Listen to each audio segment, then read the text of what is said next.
like particularly when people are hesitant and more mistrusting of authority.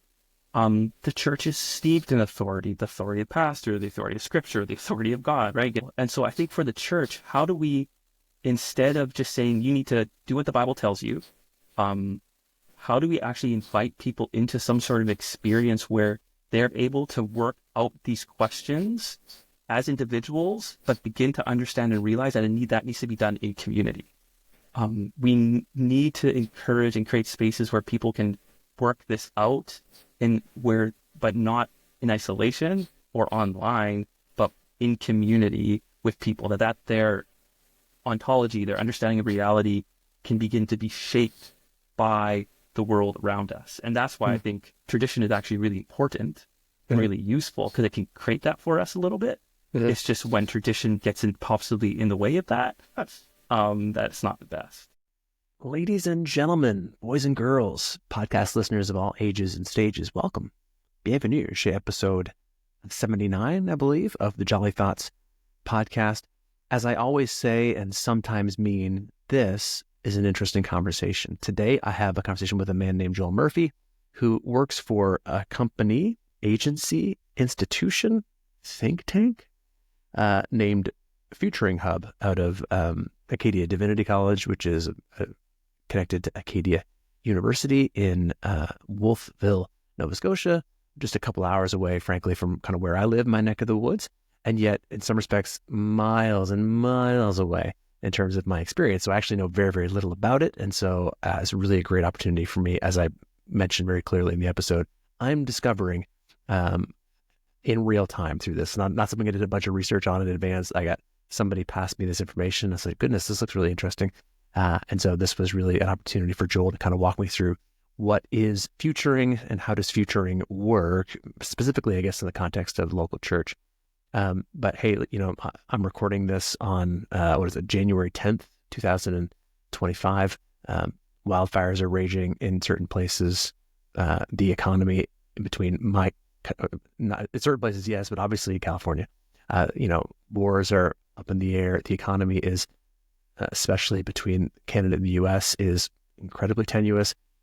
Everybody wants to read the future. Everybody wants to see what's coming so that they can try to make wise decisions based upon that, right? Like those are huge scales. But then on just a day-to-day basis, everybody wants to know, how can I make a choice today that will best set me up for tomorrow? So, I mean, everybody's thinking about this, whether they're thinking about it or not. And so I think that you're going to find this episode to be helpful. Especially near the last 10 minutes or so. And so if you only got 10 minutes to listen, just grab ahead. But particularly the last 10 minutes or so, Joel led me to thinking through a number of different things that I thought were really, really helpful. And I'm going to be chewing on for definitely for the season ahead. So I hope that you appreciate this as much as I did. Feel free to kind of hit up the links that are in there if you want to kind of keep up with what's going on. And hey, why don't you share this episode with somebody that you think might be finding it interesting themselves. God bless you. And without any further ado, this episode with Joel Murphy. Acadia is where? Wolfville, Nova Scotia. So down in the Annapolis Valley. So about an hour and a half outside of Halifax. Yeah, I mean, I've been to New Minas a number of times. Yes. I feel like that's close to Wolfville, isn't it? Yeah, you would have passed Wolfville. Yeah. It's a great name, Wolfville. Strong. Well, Acadia University is here, so it's actually like so we're on campus. So the Acadia Divinity College is the Faculty of Theology at Acadia University, but it's also kind of is unto itself. Yeah. But the Wolfville's a very nice town for like rural Nova Scotia, like because of the university. It has a lot of amenities, as it were. It kind of punches above its weight class in terms of like what you can get. I bet you the coffee is better there than say other towns in Nova Scotia. My wife and I, we live in the town of Berwick, and like we have our own coffee roaster there, and it's a good coffee roaster. So I would not besmirch North Mountain Coffee, but there's like 4 or 5 coffee shops around, right, with all the students. No doubt. Okay, well, do you like coffee? Are you a coffee person? Yes. Yeah. Okay. So. That's good. Don't judge that. We won't name the brand because we can't. I saw it. In case there's anybody listening, we can't name the brand, but it's a recognizable cup to most Canadians. I say I take what I can get is how it rolls for me. I function the same way. Joel, tell us a little bit about, like I was kind of mentioning to you offline before we started here. I was like, I'm coming to you as a babe in arms. I really have I'm interested in what we're going to talk about today, and I know really nothing about it. So this is going to be a process of discovery. You're going to give me the opportunity to learn alongside you. So you're working for a university, but that's not really even necessarily what we're talking about today. So what's the pitch here? What are we looking at? Soon to be Dr. Murphy. Oh yeah. Well, I appreciate that, Mark. I think the Acadia Divinity College a number of years ago received funding from Lilly Endowment down in the States to be able to engage in this in a project called the Futuring Lab, which is intentionally considering and thinking about what is the future of the church, what is the future of theological education. And so in my role within the hub side, the lab is two parts, and I'm within the hub. I get to engage in research around using a framework called Future Studies, which is all about thinking and considering what is happening now, whether that's in trends or emerging signals or potentially black swans that could then lead to a possible future. And so this is a pretty prominent. Yeah, I can get super nerdy about this. So please, please do. please hold me back. No.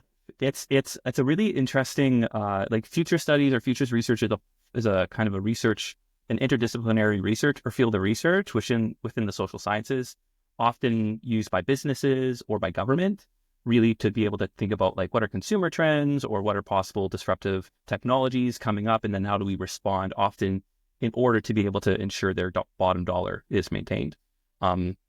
And to have that gross revenue piece. A lot of businesses spend money around this, as well as government, because governments can control things. So they can say, okay, here's a policy that we need to put in place in consideration of this possible future.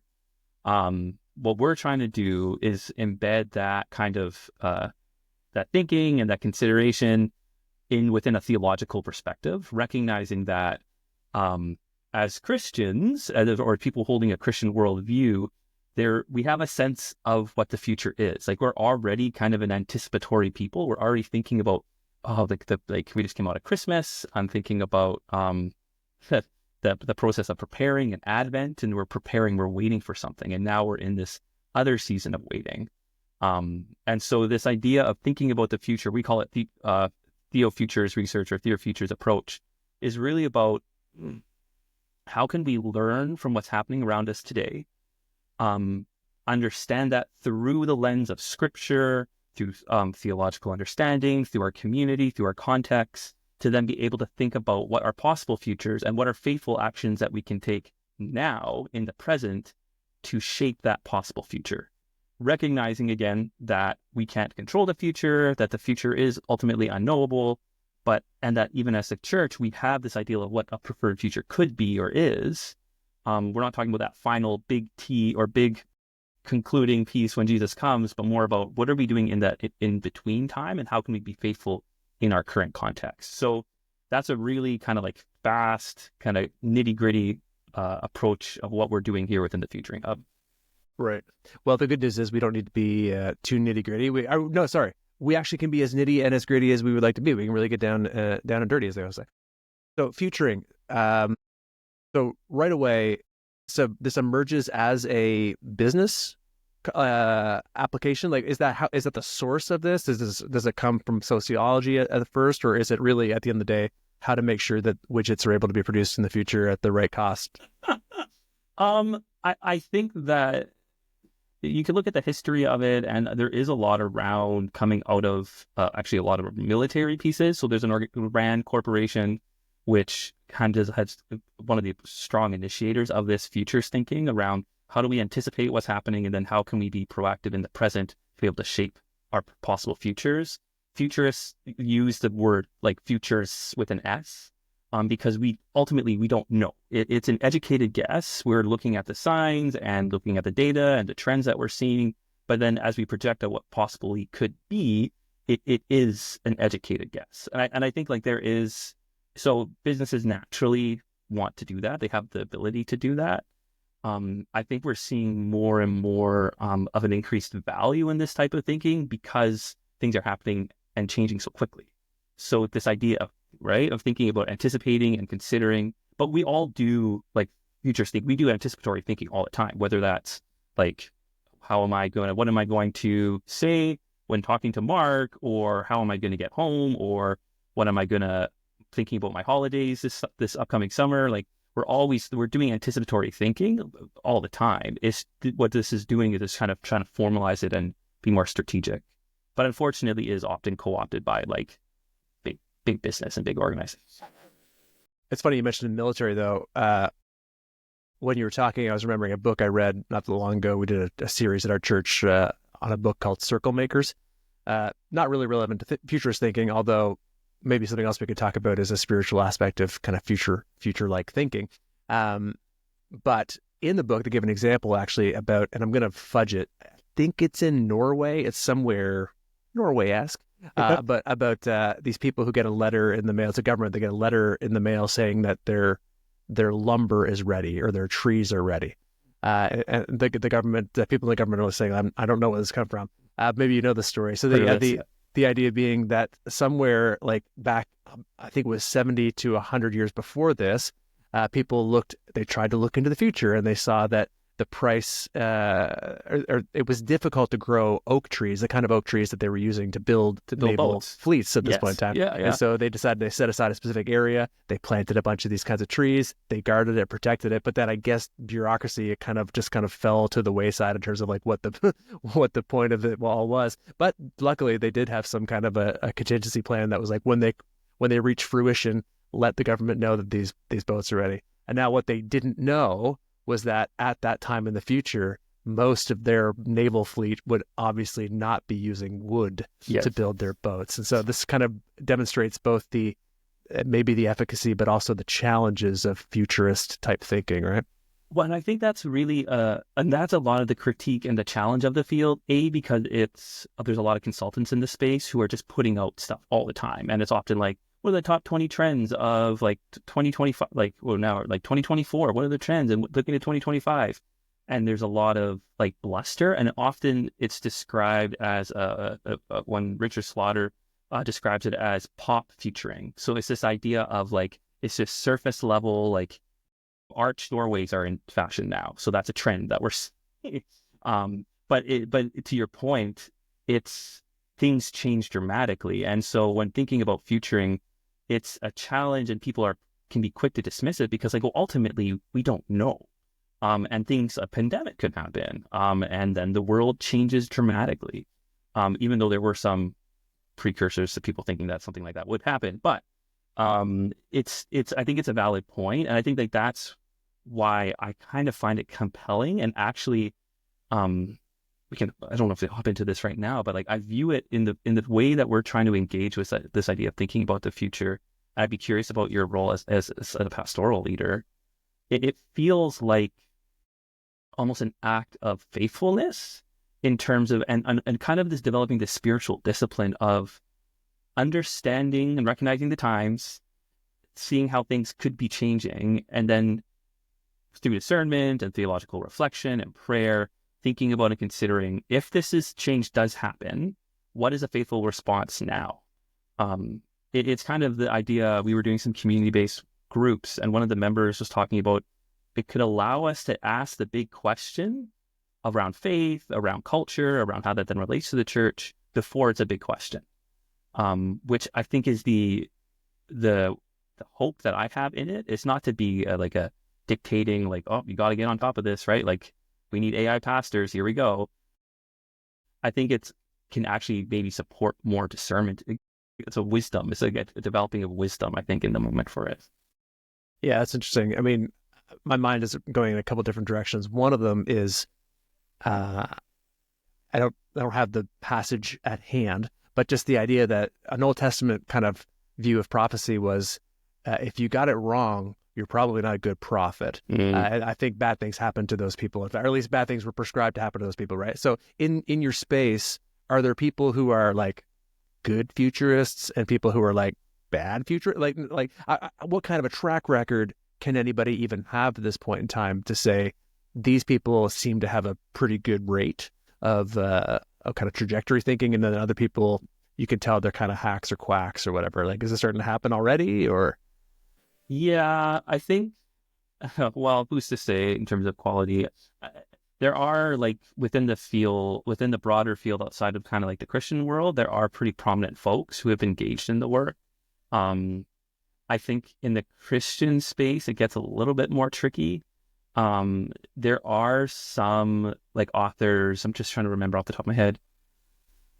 Sign and Friesen, I think, wrote a book in 2019 about kind of projecting out, and they had an approach, or um, mm, just trying to think of other folks. There was a series around kind of related to theological education and looking at the way that trends are happening and changing that was coming out of the States. I think whether a good or bad, I think is the way to critique it is what is it based in, and how it was informing it.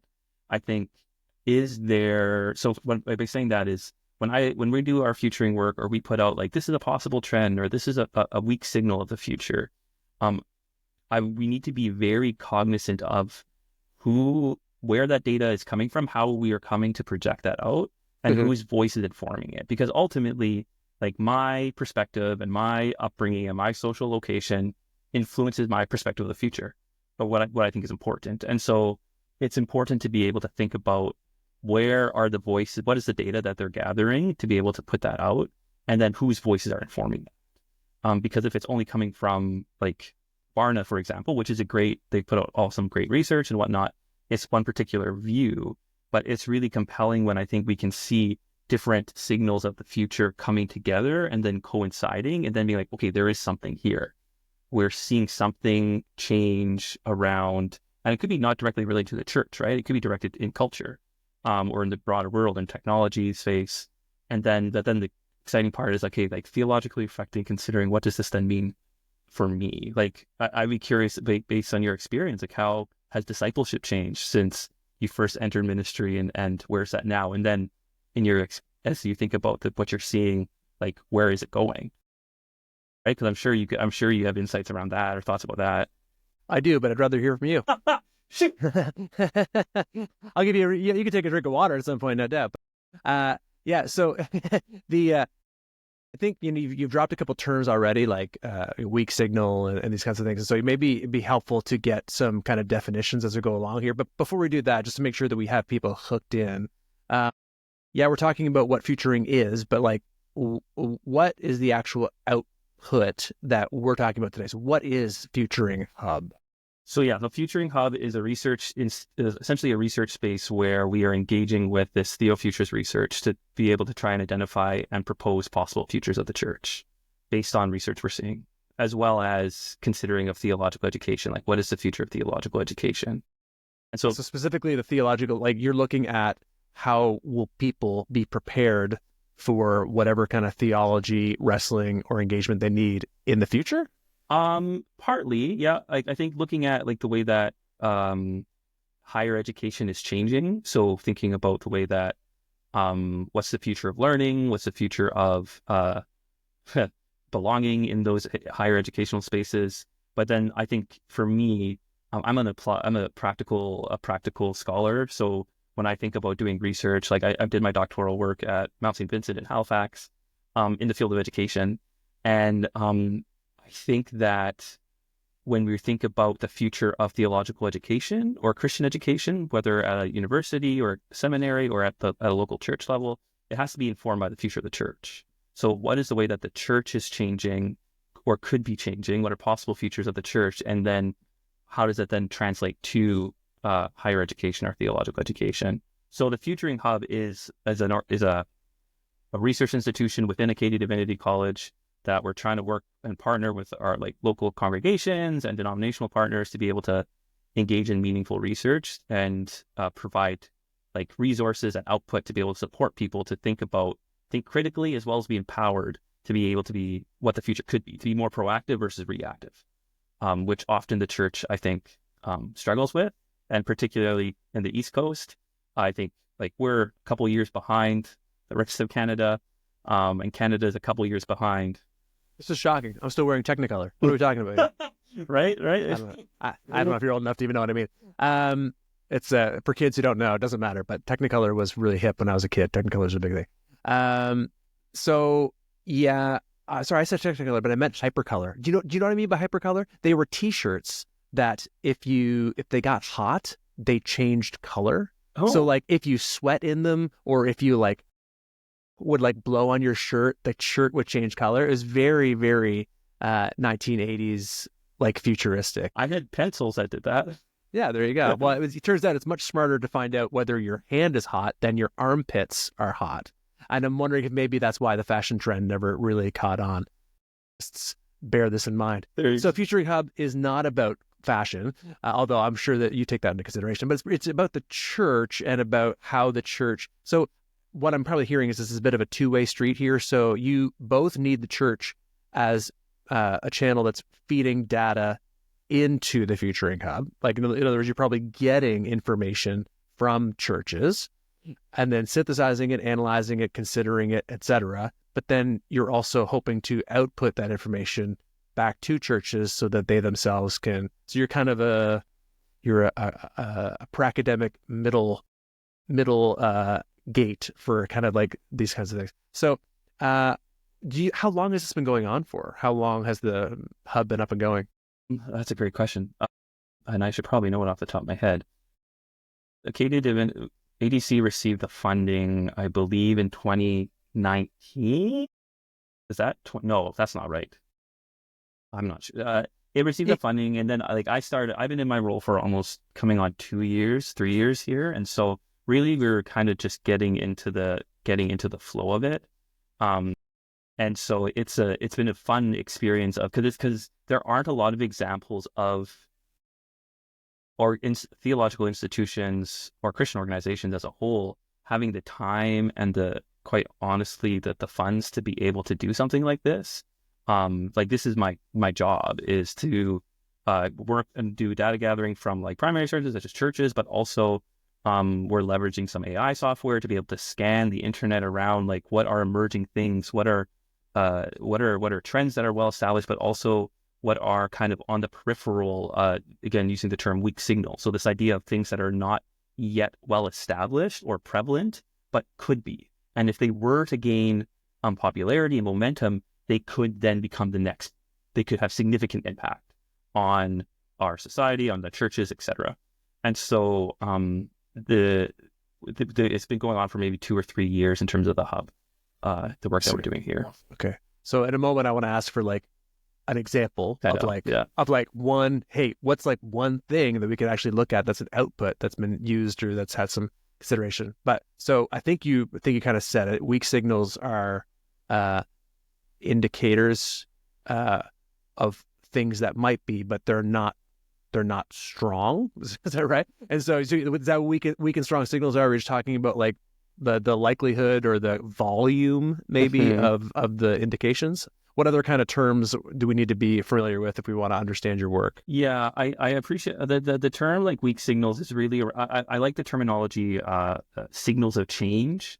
So this idea of the trends are well established, we can quantify them, there are numerical values to them. So like the trends of fashion or the trends of like church decline or the rise of the nuns or online engagement, like we know these are established things that we can understand.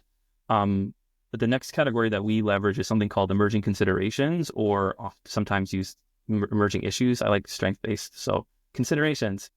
These are a little bit more established. You're hearing people talk about them in kind of more mainstream pieces, but they're not a prevalent as a trend. And then these weak signals, or they talked about a little bit earlier, sometimes are known as black swans. Some people describe them as almost like whispers. Often these are the spaces of kind of conversations like this when you're talking to somebody, not with me, but with somebody who's engaging and doing kind of really innovative stuff things along the edge of pieces. Not yet prevalent, not yet established, but there's something there. This could be something that gets momentum. An example of this, just to frame it, is something called cognitive technology, or the agentic AI. So this idea that a cognitive city would be composed of having variety of different like cameras or sensors or microphones, and then it would be able to anticipate what to do versus being told. So it differs from smart technology where you can walk into a room, if you have it on your phone, you can dim the lights, you can change the temperature. This cognitive technology and infrastructure, you would walk into a room, something would notice that you shiver and it would turn up the heat. That's something that I think we will actually see in our lifetime, to be completely honest. But there's a whole bunch of issues around that in terms of privacy and all these pieces. But like that's, I think, an example of something that, again, not mainstream. But there's people talking about it, and so it could grow. And it's kind of interesting to think about. AI Do you think big yeah, buzz of one course. right now. We're going to talk more about AI. So, but that last thing you just said, is that example of a black swan or a weak signal, in your opinion? I would say, well, weak signal and black swan, I would say are the same They're thing. pretty much synonymous. Okay. Yeah. Okay. All right. We're definitely going to talk about AI. Is there some kind of output that you've done that is like right away, hey, Mark, you're a church leader, you live in Atlantic, Canada, you're going to find this to be helpful? Yeah. I mean, to be completely transparent, like we have not done a good job of communicating what we're learning. Well, that's what we're here for. I know Come this on. is great. So listen to this. We have a website. So there's something that we developed very early on, which is called the Futuring Compass, which is kind of identifying trends, well-established trends that people probably wouldn't be surprised by, but maybe it puts language to what they're thinking about, as well as some emerging considerations around these are things that you might not be familiar with. So that's a pretty big database of things that we've seen and would be useful for folks. I'm on the Futuring Compass right now. Yeah, what do you think about that? And so I look at it and I'm just like, it looks good. But I'm not sure what I click on. It just seems like it's we've got talking about demographic shifts. We're talking about technology. We're talking about culture and social paradigms and emerging consideration. And I'm already kind of like, my gosh, there's a lot here. I'm not sure what to do. And you have So if you give me like what's like again, just kind of hook me. Give me like one thing that's like you're going to find this to be a helpful or useful thing. I think if you go to the Futuring Compass and you click on, for example, demographic shifts. Sure. What you will see is you'll see a population come up of different trends that we've identified through our research that I think can help begin to support church leaders to make sense of what's happening in their places, in our context. Like decline in volunteerism, for example. Right. And the thing is, I would want to emphasize that these are not coming just from our own head, like, hey, this is a good idea. Like, this is grounded in signals that we've identified through our foresight research. And that's the idea of this. And you'll see more upcoming this year because we have a lovely new communications coordinator on our team who's going to help us do a better job with this. Is we want to be able to offer resources that can act as almost a prompt and a foundation for people to ask questions around, okay, what does this mean? I know that, and you would probably have more experience than I would in this. Like, I know inherently when thinking about the future, it's inevitably it's thinking about change, and change is hard. I recognize that. And are you saying I'm old? Is that what just happened? No, here? I'm saying you have experience in ministry, and I am sure you have wisdom and insights around how to navigate change and navigate. Because I'm old. Yes, I get it. I get it. I get it, Joe. Thank you so much. Yeah, it's good. No. Do me dirty like yeah, this. Do exactly. me dirty like just this. right there. Because but to be able to think about it and to try and then the process is to be able to think about what could this mean for us. Sure. So again, looking at the compass, one of the trends that we've identified was a loss of a sense of place. So I would say this is an established trend that we're seeing where more and more there has been a lot of movement, and the idea of staying in your home, like we were talking earlier, neither one of us are living in the province that we grew up in. And so what does that mean for individuals coming to spaces of congregations, coupled with, we know, the idea of the online digital world and what the implications of that for that sense of place and space. So then thinking about what does this mean? What could this mean? What is it like? How do I then theologically reflect on this as a church leader? How can my congregation be a place that invites people in, that can be actually be a place where people feel that sense of belonging, where they can gain that back, right? Those type of questions, I think, can then lead to action or strategic planning. Yeah. Well, that's interesting. So I see the trends here, and I see like none of them are surprising to me. So we've got, millennials are in the workforce. We've got increased mobilization, like you mentioned, loss of sense of place, changing family unit. These aren't just like, this isn't the future, this is now. Yes. So what's the role then in terms of how is this in some way prognostication? Because like you said, these are all things that are kind of demonstrable by just data analysis. Mm-hmm. And I love that.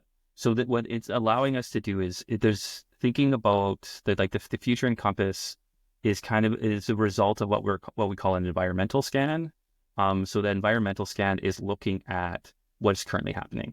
Like what are the trends we're seeing? What is the places that like you said, this is what's happening. It's not really futuring work because we know these to be true. The next step, but I do think it's important to understand where we are. Sure. And then the building off of that is then how do we think about what are these emerging considerations or weak signals?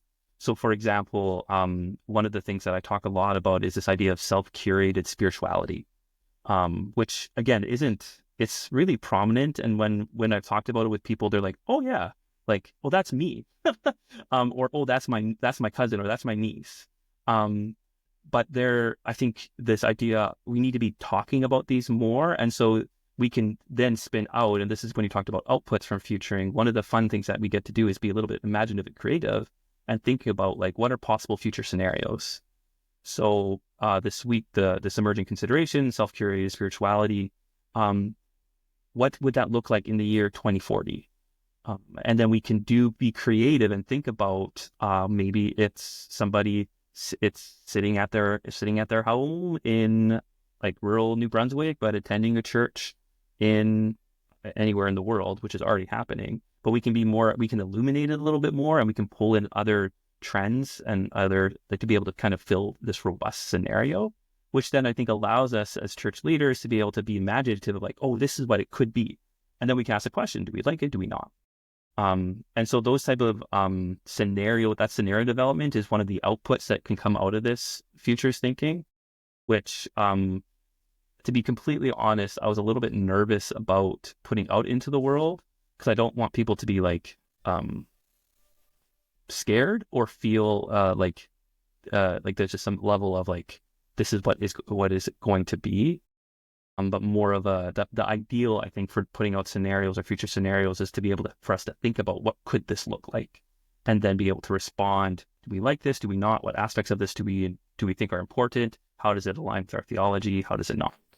Right. To create contingency plans. Is that maybe what it is? I would go beyond that, I think. So like, it can anticipate. I would call them more anticipatory plans, or how being responsive now. I think this idea of if we can perceive a possible future. So I know that my daughter, so I have a 3-year-old and a 1-year-old. I know that their experience of the church is going to be very different than mine growing up. It already is. I know that the context that they're going to be growing, we know this, the context they're going to grow up in is going to be very different. It's going to be informed by technology, by like globalization, by all these pieces.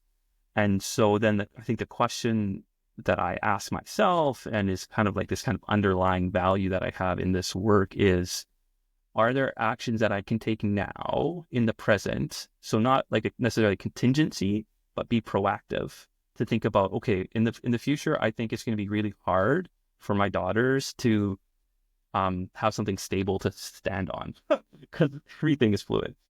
So then how can I be intentional in supporting them and discipling them, if you want to use that word, to be able to help them know and feel that there's some level of stability, both around who they are, their identity, their value, their faith, knowing this as a possible future. Mm-hmm. you can extrapolate that a little bit further, thinking about environmental issues or social movements, and then how do I respond now to be able to try and the idea of shape your preferred future. If we can project into the future and think these are possible futures based on the trends that we're seeing and the weak signals we're seeing, what are the actions we can take now to be able to help shape that preferred future? If that makes sense. Oh, it makes sense. Yeah. So Push again, back. I love it. You're asking us to be agentic. Like, so in other words, like, don't just be passive viewers of how the future unfolds. Be people who help shape that future.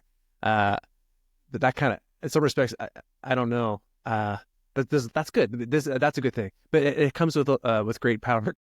Great responsibility, or the other way around. I'm not sure. Great responsibility hopefully comes great power as well. We'll see.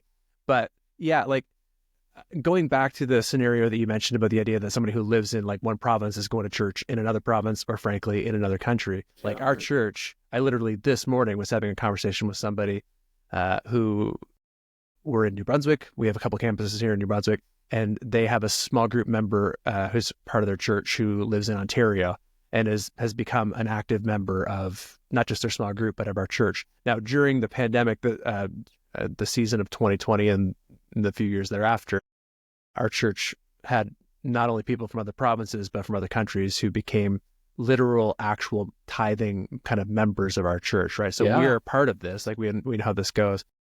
But in the scenario that you painted towards 2040, it was like this will become more and more of a thing. But it's also possible that this becomes less and less of a thing, right? Because people realize that, like, actually this isn't good. This doesn't work. And so, like, my daughter, who is 10, is more self-curating of her online time than my son, who is 12. And this is one of the things that I'm seeing and hearing, is that young people are afraid of the effects of dislocation and of kind of digital fatigue and whatnot. And so they're kind of taking it upon themselves to make different choices. Now, honestly, 3 or 4 years ago, I don't know how many people would have said, yeah, that's going to happen. Mm-hmm. I think they probably would have said they're going to become full-on cyborgs, and that's just all there is to it, right? And so it's interesting to know, like, we can't really know. So that's why, if it's not contingency plans, it is, like you say, it's being actively involved in it. But I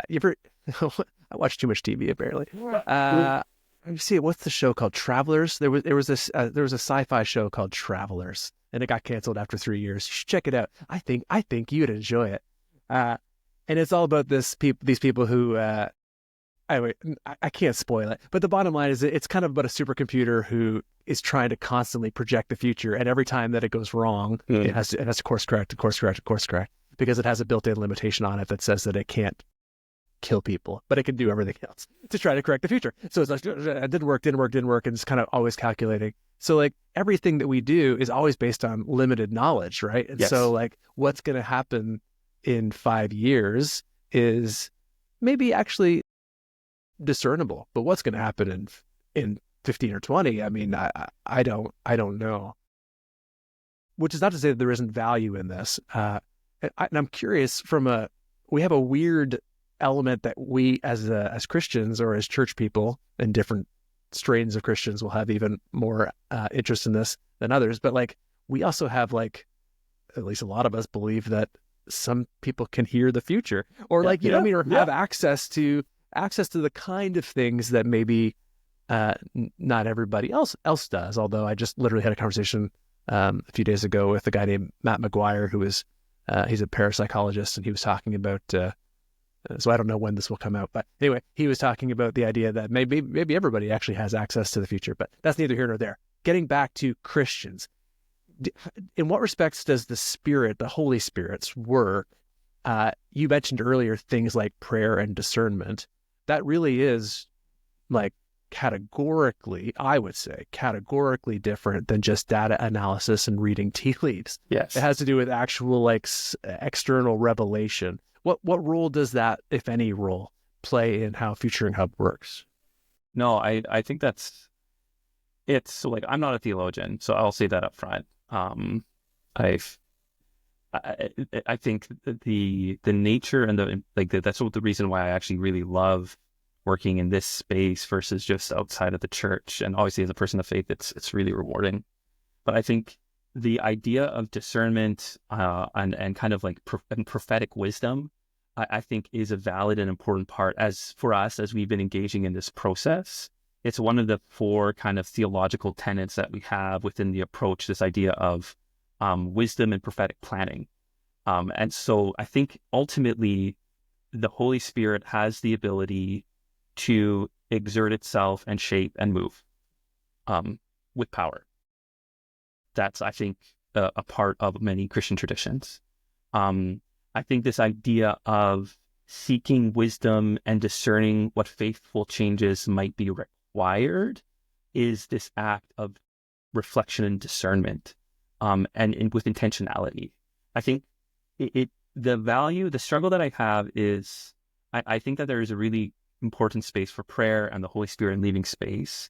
And the way that I view this approach is bringing data or evidence around this is what the possible future could be, but it's not as saying this and therefore you need to act.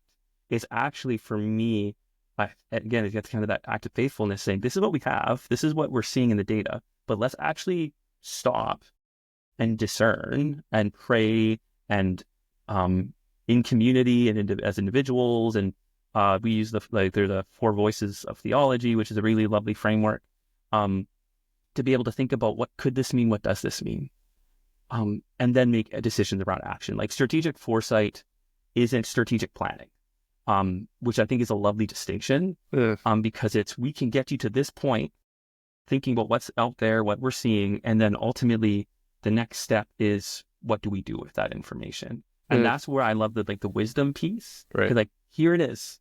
And you can disagree with it but shape it. But it allows us to be able to think and be faithful, I think, in terms of where we're moving, or where we could move, or where we are going and how we want to get there. Right. An accurate description as best as you can of where we are. Like you said, that's kind of the first move here. And then data-driven analyses for what could be. And then different Christians, I'm guessing different Christians from different traditions will use this data differently. Is that right? I mean, have you started to see that already? Like different people reacting like, hey, in the future, AI will be this. And then some people being like, evangelicals be all like, let's do it. Let's hit all those AI buttons. Let's make it happen. And then other people being like, what? Let's not. You know what I mean? Let's. I don't need to name who the other people are, but you know what I mean? So you're probably starting to see different people responding to these future scenarios kind of differently, right? 100%. And I think there's a lovely framework called Three Horizon Framework by a guy out of Scotland, Bill Sharp. And it talks about these ideas when we come into a space of conversation about what the future could be, or a current pattern that we're seeing, or an approach, or whatever it might be, a program, Sunday morning worship. There are kind of often 3 perspectives in the room. So one is kind of the horizon one, as they describe it, as this managerial. Let's keep this. They are affirming. They want to keep the lights on. Let's keep on going. Let's keep this process moving. There's Horizon 3s, which are kind of those entrepreneurs that are like, this is where, or not entrepreneurs, the visionaries, this is what it could be.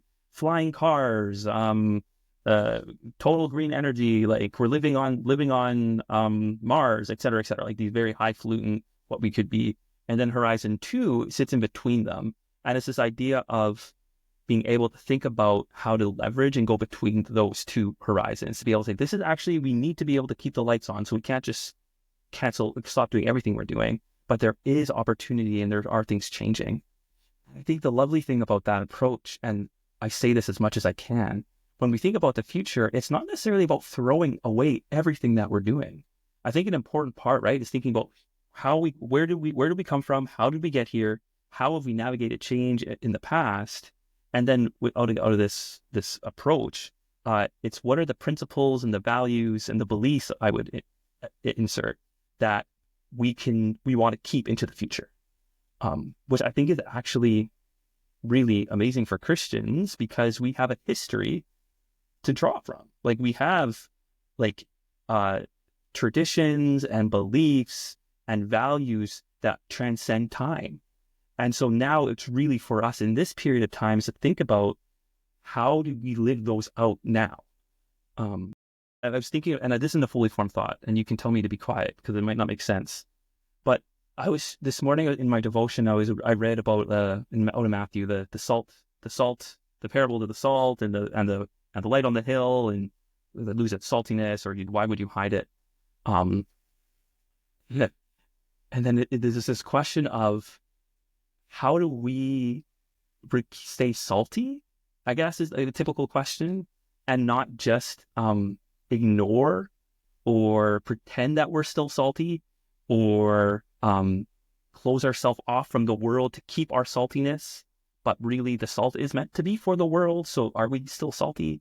It's not the best parable to use. Just so you know, when he says salty, he doesn't mean like angry or I know, like right? short with people. One thing it is, It means flavorful, or yeah, exactly. Yeah. That's right. Yeah. Preservative. Yeah, exactly. But back to the very beginning, I think the work of the Holy Spirit and discernment and theological reflection is embedded throughout it. But that's coupled with faithful human agency. Like I think that's also we have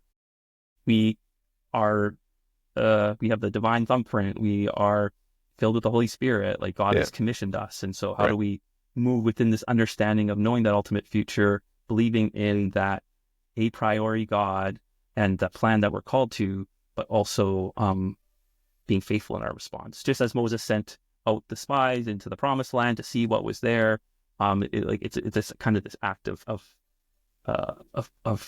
thinking and prayerful discernment, I suppose, growing in wisdom. It's good. Yeah, I appreciate that three horizon talk. That's really helpful to me. And speaking of like kind of unformed thoughts, this is the space where I actually spend a lot of my time and have at least a lot of time in my head, is this idea of, I think what you maybe called self-curated spirituality. I actually just wrote online yesterday, just kind of get a conversation starting. I wrote something to the effect of, I think the difference between a spiritual technique and a spiritual practice is whether or not it is taken or whether it is received. And so just this idea in some respects of, it comes down to human agency, like to what degree we're the ones who are grabbing to try to make something happen versus it being a gift, like an actual quote unquote spiritual gift. And so I actually had Sam, I don't know if you know Sam Reimer, had him on here last year talking about the whole work on the idea of kind of, the locus of authority being kind of like moved to the self or whatever. Yeah. And that's, obviously very kind of continuous with Charles Taylor's work, which is like, it's all about us. And that is a crippling, or I think Taylor uses the language, or at least what I remember, is the idea of this double bind that we're placed in. So the one is, even if you become aware that you're not to be the locus of authority, like that's a dead end, you are kind of stuck because you know too much to know that you can't just surrender your authority to an external institution or person. Like that's an irresponsible thing to do. And so you're stuck. You're kind of like in this middle trying to figure out, well, if I can't just give it away and I can't hold on to it, what I can do. This is what I'm thinking of in some respects with these kind of three horizons, is that there's this person who's kind of somehow living in the middle. I know that I can't not act. To not act is too Hamletian. Like I have to do something, but I can't just do everything either, right? So I can't just be willy-nilly. I have to somehow have wisdom and guidance in how I act, and then I have to take a step of faith, and I have to be willing to make some choices into the future. So this is where I can see that your work really could be helpful for people, because they can't not act, but they also can't act rashly, and they can't act just on their whims. They need to have both, the Holy Spirit's guidance, but at least from the context of the church, but also, some good data. They need to know what they're actually dealing with. So what kind of trends, I mean, we looked at some of the ones that are shared like that, but what's some hot off the press kind of stuff? What's some weak black swan stuff that's also going to be like kind of, let's be honest, what's going to be some clickbait stuff that people are going to be like, oh, this is why I want to listen to this interview and watch this clip, Joel. What's going to get them in? See, I'm not very good at that stuff. Like that's the issue. Like this is why, again, I have somebody coming on who would help me with that. One of the things, again, I think that I'm too practical, I think is the issue. Make it hopeful. Tisk. I know it's just ridiculous. One of the interesting things, and it's not, I would call it like an emerging consideration, is like this idea of the post-internet era, or this idea of transhumanism, meta-modernity, all these buzzwords, but essentially this idea of increasingly so, and you mentioned it with your kids, that the concern that they're having in terms of how much they're engaging in digital spaces.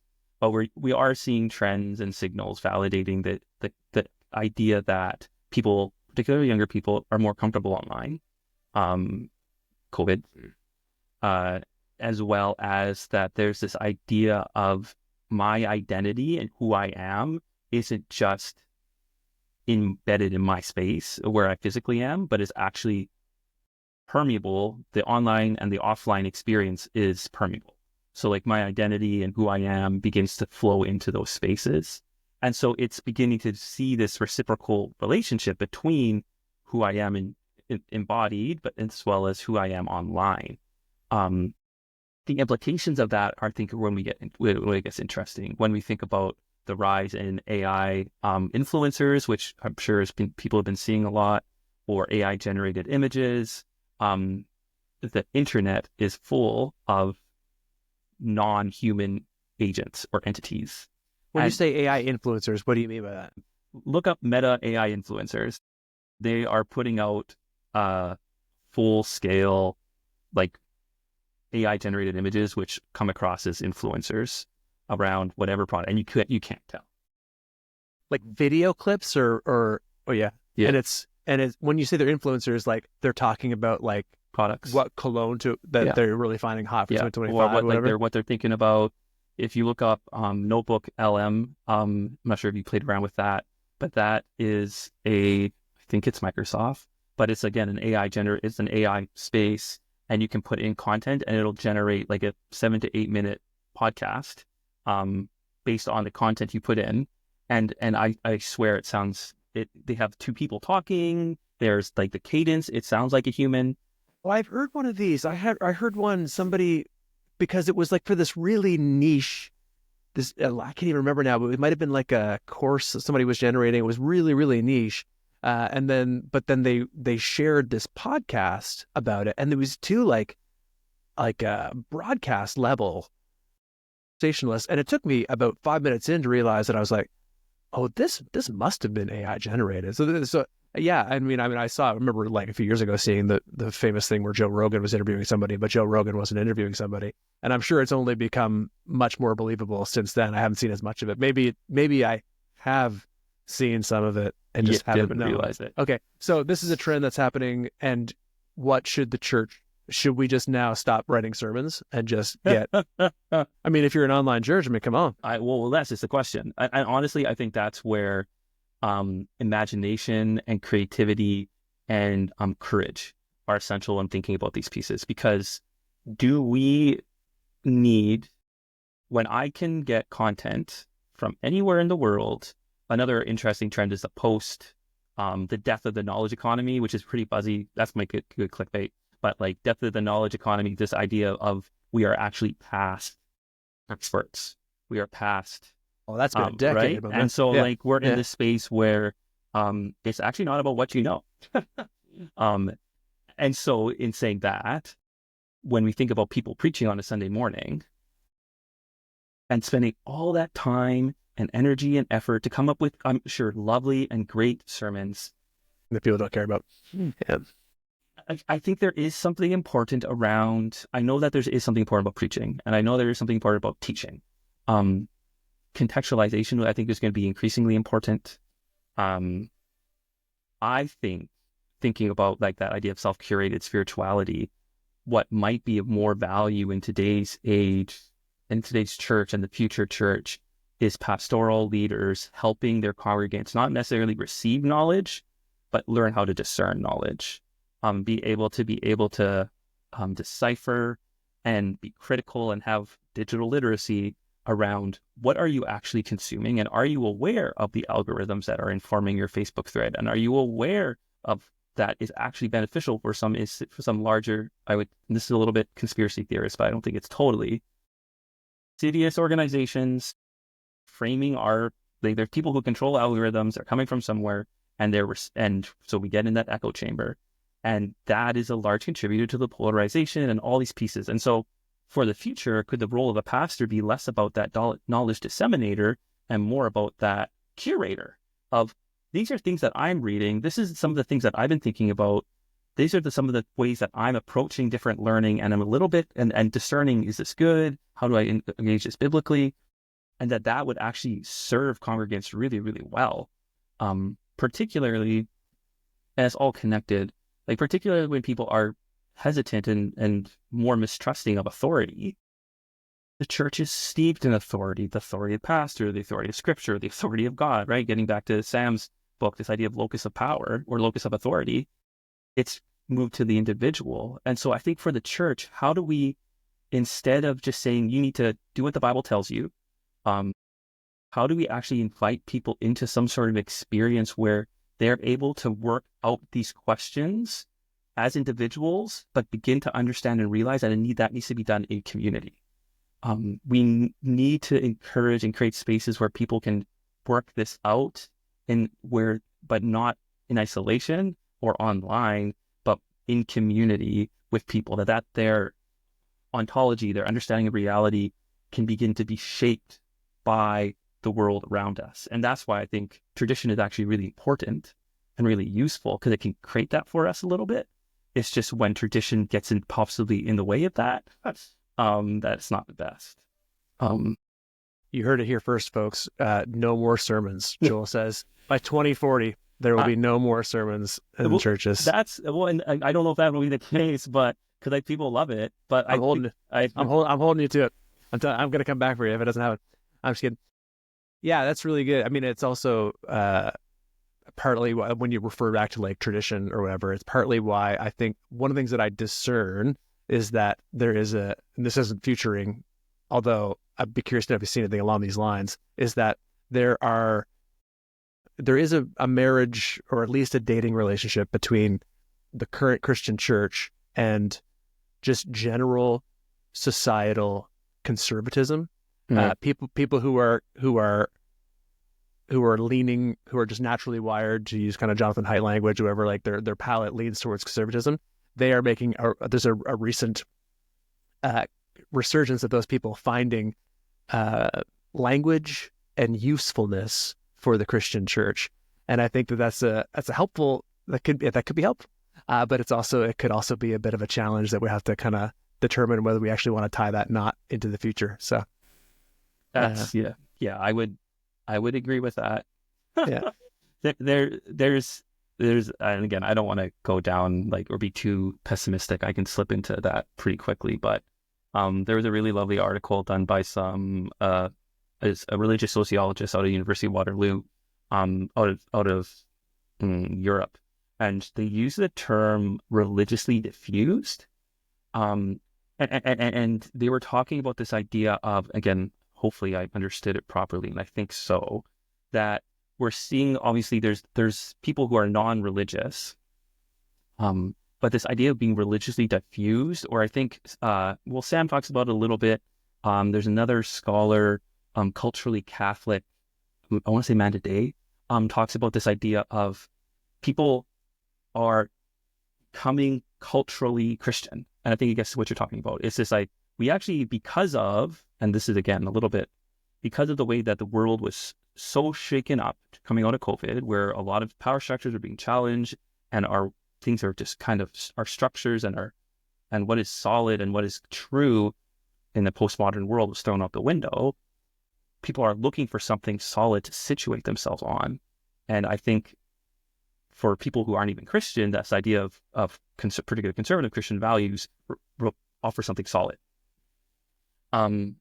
which is both good and slightly alarming, because then we see Christian nationalism, which is, I think, counterintuitive and the opposite of evangelicalism in a lot of ways.